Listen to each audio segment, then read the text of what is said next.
Good day guys. Sa video na to ituturo ko sa inyo kung paano ang tamang proseso ng ating pag-change oil sa ating Ford Everest 2023 next gen model. So yan, makikita nyo guys, tinanggal ko na yung drain plug sa ilalim sa kanyang oil pan. Yun, pasensya naman dahil sumala sa aking lagayan kaya tumapon konti. Pero konti lang naman.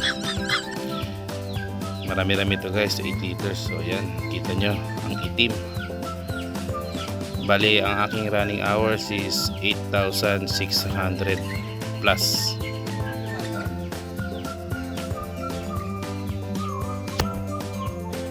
Tapos yan,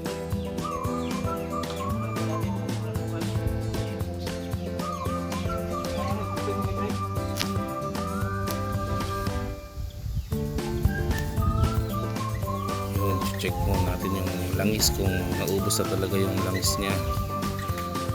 Tapos pagkatapos niyan is tatanggalin naman natin yung kanyang oil filter. So gamit tayo ng 27 na socket wrench. Nandito siya nakalagay sa bandang kaliwa.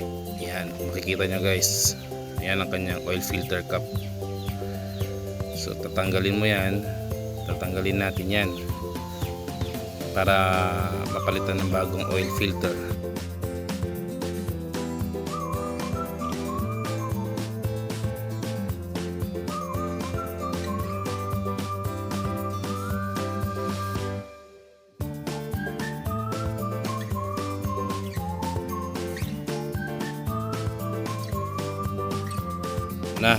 Ayan na guys, tanggal na ang kanyang filter.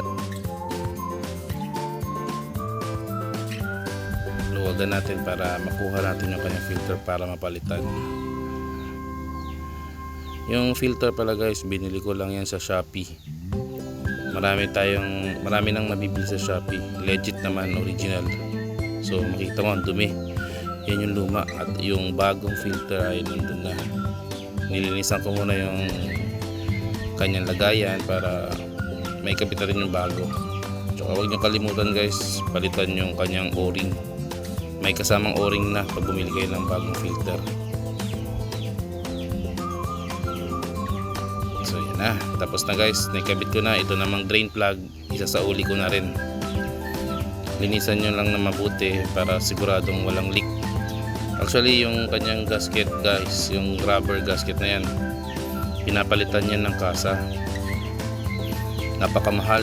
Nakita ko minsan sa isang post, ang presyo yata is 900, yun lamang. Pero kung goods pa naman, pwede pa siyang gamitin. Kaya hindi naman siya pa kailangan palitan kung maayos pa. Pero depende sa inyo kung gusto niyo ng palitan. Pero sa akin kasi maganda pa yung gasket.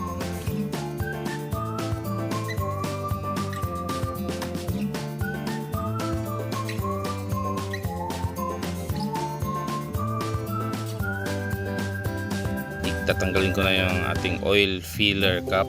Diyan natin ilalagay yung langis. So gamitan natin na imbudo. Yan, para walang tatapon, walang masasayang at hindi kakalat sa ating engine bay. Yun. Ang gamit nating langis guys is Motocraft 5W-30913D. Fully synthetic yan. Makikita nyo rin yan sa manual nya para sigurado kayo, sure kayo. Tignan nyo sa manual kung ano ang recommended na oil.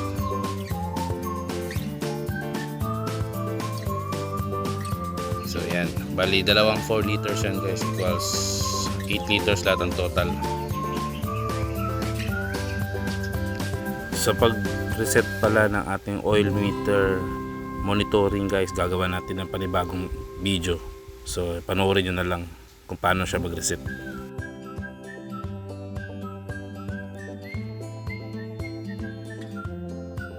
Yun, tapos na yung isang galon, isang 4 liters. So dalawang binili ko guys. Bali nagkakahalaga lang to ng 4,500. Dalawa na yun, 8 liters na lahat yun.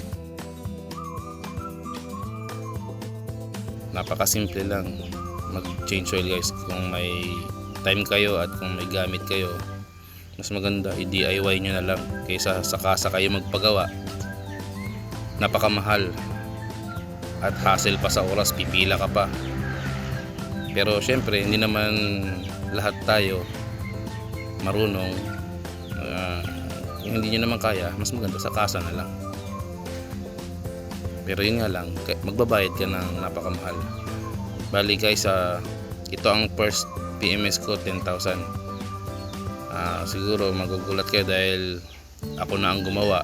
At syempre may magsasabi yung kanyang warranty is mabuvoid. Okay lang sa akin yun dahil subok ko naman na yung unit ko, wala siyang problema. Kaya okay na sa akin yun. Hindi ko na hinahabol yung warranty. As long as maalagaan mo yung engine mo, hindi yan magkakaproblema. Alagaan sa change oil at sa mga filters. Basta basic maintenance lang guys. Sigurado tatagal yung makina mo. Yung unang unit ko, halos mag 100,000 kilometers na.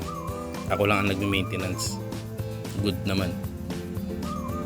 Kasi actually may experience din naman kasi kami pagdating sa makina, so okay lang sa akin. Pero kung sa iba, kagaya sa inyo na hindi nyo naman kabisado, panoorin nyo na lang itong video na ito at magkaroon kayo ng idea at baka sakaling magawa nyo rin ng kayo lang DIY. So yun na nga, malapit nang matapos guys. Kakarga ko na yung pangalawang galon, ito na, para 4 liters ulit, so equivalent 8 liters lahat ang naikarga ko. Actually sa manual 8.1 guys ang kanyang capacity, pero syempre yung 100 ml sigurado yan meron naman natira dun sa makina kahit nag-drain tayo ng matagal. So yun lang guys, thank you and God bless.